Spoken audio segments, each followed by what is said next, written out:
When the water tower storm hit, our community was shaken. It wasn't just about the physical damage, it was the feeling of uncertainty and concern for our neighbors. Seeing the impact firsthand, it stirred a deep sense of responsibility in me. That's why having the community kitchen ready to respond is so crucial.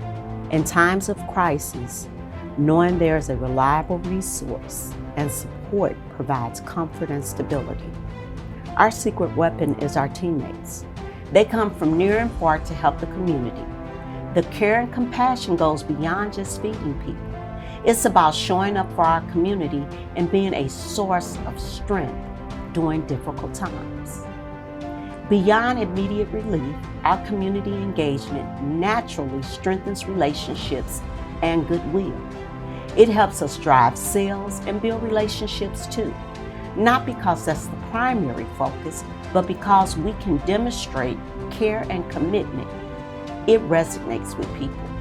Our mission at Schnucks is to nourish people's lives, and during disasters, that mission becomes even more vital. Knowing we can make a tangible difference, offering support and nourishment when it's needed most, that's what truly matters.